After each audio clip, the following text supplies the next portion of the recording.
ఆంధ్రప్రదేశ్లో రాష్ట్ర ప్రభుత్వం ఒక జీవో ఇచ్చింది. ఏదైనా కొత్త సినిమా విడుదలైనప్పుడు ఆ సినిమాకి ఎంత మేరకు టికెట్ రేట్లు పెంచుకునే అవకాశం ఇవ్వాలి అనే దానికి నిర్దిష్టమైన ప్రమాణాలను రూపొందించింది. వైఎస్ జగన్మోహన్ రెడ్డి అధికారంలో ఉండగా 2022 మార్చిలో జీవో నెంబర్ 35 విడుదలైంది. ఆ జీవో ప్రకారంగా ఏదైనా ఒక సినిమా హీరో, డైరెక్టర్, ఇతర నటుల రెమ్యునేషన్ కాకుండా మిగిలినటువంటి బడ్జెట్ 100 కోట్ల రూపాయలు దాటితే ఆ సినిమాలకు టికెట్ రేట్లు పెంచుకునే అవకాశం కల్పించాలి. అది అర్బన్లో అయితే ఎంత, రూరల్లో అయితే ఎంత, సెమీ అర్బన్ అయితే ఎంత అనే ఒక ఫిక్స్డ్ విధానానికి ఆ జీవోలో స్పష్టమైనటువంటి మార్గదర్శకాలు రూపొందించారు. జగన్మోహన్ రెడ్డి హయాంలో రూపొందించిన ఈ జీవోని కూటమి ప్రభుత్వం తోసిపుచ్చలేదు. ఆ జీవోని రద్దు చేయలేదు, కొత్త విధానం ఆమోదించలేదు, దాన్నే అమల్లో ఉన్నట్టుగా స్పష్టమవుతోంది.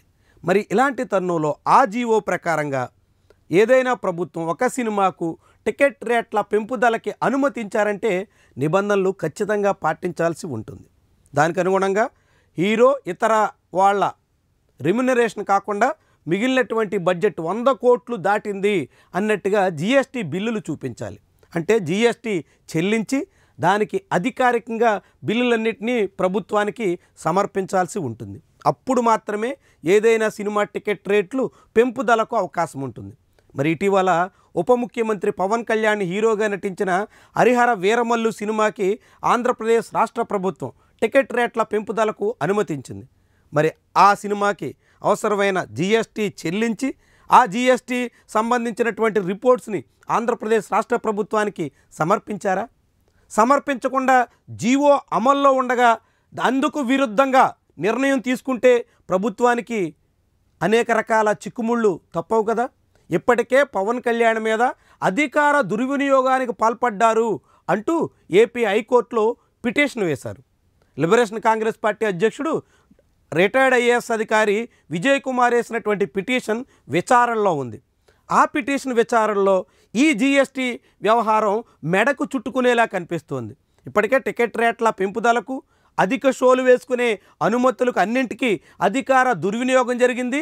ద్వంద్వ ప్రయోజనాలతో పవన్ కళ్యాణ్ ఒకవైపు సినిమా హీరోగా, రెండో వైపు ఉప ముఖ్యమంత్రిగా ద్వంద్వ ప్రయోజనాలు పొందుతున్నారనేటువంటి అభియోగాలు కోర్టులో ఉన్నాయి.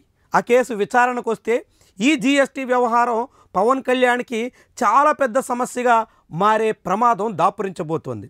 రాష్ట్ర ప్రభుత్వంలో ఉప ముఖ్యమంత్రిగా ఉన్న నాయకుడి సూచన మేరకు సినిమాటోగ్రఫీ శాఖ మంత్రిగా జనసేన పార్టీకే చెందినటువంటి కందుల దుర్గేష్ ఉండగా రాష్ట్ర ప్రభుత్వం తీసుకున్నటువంటి నిర్ణయం చాలా పెద్ద దుమారం దిశలో ఉంది. జీవో నెంబర్ 35ని అనుసరించి 100 కోట్లు పైబడి ఖర్చు చేసినట్టుగా జీఎస్టీ ఆధారాలు చూపితే మాత్రమే టికెట్ రేట్లు పెంచాల్సి ఉండగా ప్రభుత్వం అందుకు విరుద్ధంగా అనుమతిస్తే అది చాలా చాలా తీవ్రమైనటువంటి పరిణామంగా ఉంటుంది. ప్రభుత్వమే ఇచ్చిన జీవోని ప్రభుత్వమే ఉల్లంఘిస్తే అది చాలా చట్టపరమైనటువంటి సమస్యలకి కారణమవుతుంది. మరి ఇలాంటి చిక్కుముడుల్లో ఇప్పుడు పవన్ కళ్యాణ్ ఇరుక్కుంటారా అనే చర్చ మొదలవుతుంది. తాజాగా వైఎస్ఆర్సీపీకి చెందిన మాజీ మంత్రి, గతంలో సినిమాటోగ్రఫీ శాఖ మంత్రికి కూడా పనిచేసిన పేర్ని నాని ఈ జీఎస్టీ అంశాన్ని తెర మీదకు తీసుకొచ్చారు. దాంతో ఇప్పుడు పవన్ కళ్యాణ్ చాలా తీవ్రమైనటువంటి చిక్కుల్లో పడే ప్రమాదం ఉంటుంది. న్యాయపరంగా ఇప్పటికే ఏపీ హైకోర్టుకు చేరినటువంటి వ్యవహారంలో పవన్ కళ్యాణ్ ఇరుక్కున్నట్టేనా అనే ప్రశ్నలు ఉదయిస్తున్నాయి. మరి ఇది ఎట్టుదారి తీస్తుంది, ఎలాంటి మలుపులు తీసుకుంటుందన్నది కోర్టు నిర్ణయాన్ని బట్టి ఉంటుంది.